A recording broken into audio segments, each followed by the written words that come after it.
వాళ్ళకి ఇస్తుంటే మీరు ఏం చేస్తుంది కాంగ్రెస్ పార్టీ, ఏం చేస్తుంది ఇవాళ బీజేపీ పార్టీ?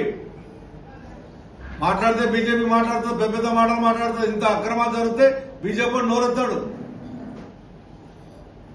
నిన్న 18వ సర్వే నెంబర్ వేస్తే దాని స్టేట్మెంట్ మళ్ళా నేను కాపాడితే దాన్ని ఎందుకు ఫినిషింగ్ చేయలేరు అంటే దాని జవాబు ఉండదు. ఇవన్నీ కూడా మీరు విలేకరుల సమక్షంలో చూపెట్టా. దీని మీద పూర్తి విచారణ జరిపించాలని కలెక్టర్ లెటర్ రాస్తా. నేను కలెక్టర్ని వాళ్ళ టైం ఇచ్చి కలుస్తా. ఎట్టి పరిస్థితుల్లో ఏదైతే నిరుపేదలకు ఇచ్చి అది కూడా లాటరీ సిస్టమ్ ఇమ్మన్నాం, మీ ఇష్టం వచ్చి అలాట్మెంట్ చేయని వీలు లేదు, నిరుపేదకి ఇమ్మన్నాం. మీరు 6 లక్షల రూపాయలు కట్టమంటున్నారు గరీబ్ అని, 6 లక్షల రూపాయలు ఆదాయం అంటున్నారు. మరి ఇంకెక్కడ ఉంటుంది 6 లక్షల రూపాయలు? మోసం కాదా? మీరు కట్టేది 7,000 ఇంటి హైదరాబాద్ లో కడతామంటున్నారు. మీరు 10 లక్షలు మరి రోడ్ల మీద బోర్డుల మీద వేసిండ్రు.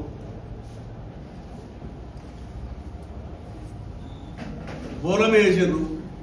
1,00,000 ఇంటి ఏడా కడుతున్నారు చెప్పండి. ప్రజలను బట్టబయలు చేయండి.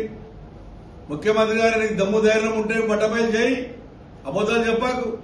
ఇప్పటికే మోసం చేస్తున్నాను అందరినీ.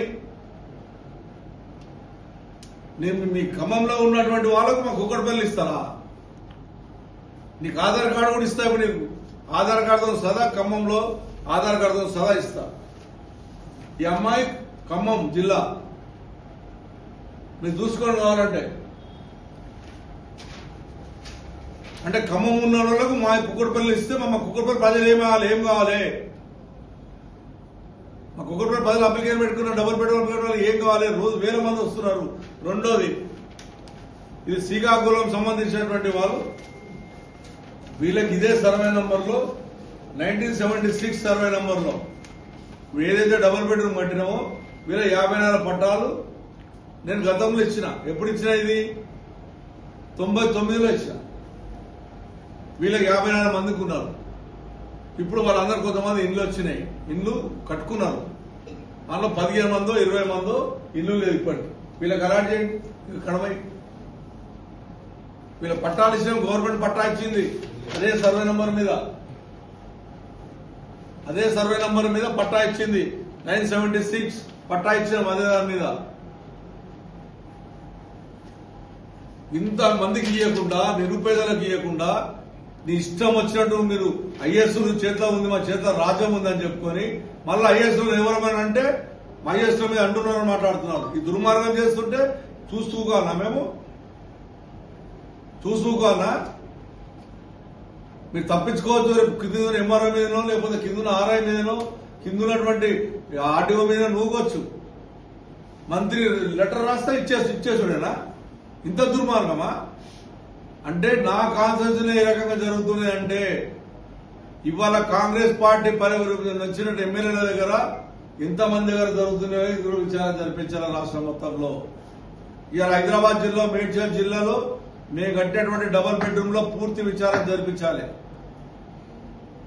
ఇది ముఖ్యమంత్రి గారిని డిమాండ్ చేస్తా ఉన్నాను. లేకపోతే ఖచ్చితంగా న్యాయస్థానానికి తొందరగా వెళ్తా.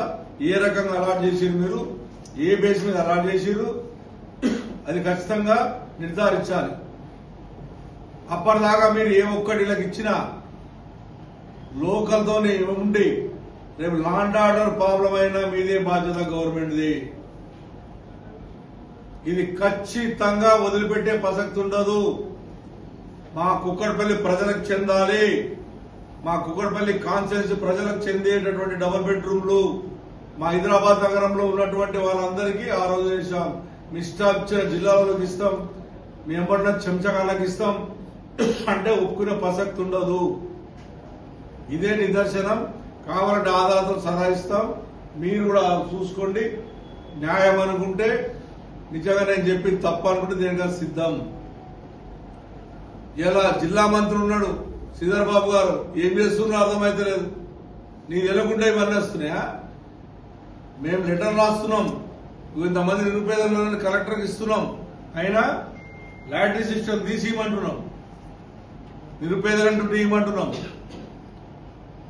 కాబట్టి ఇవన్నీ కూడా నిరుపేదలకు ఇవ్వమంటున్నాం, దొంగలకు ఇవ్వద్దంటున్నాం.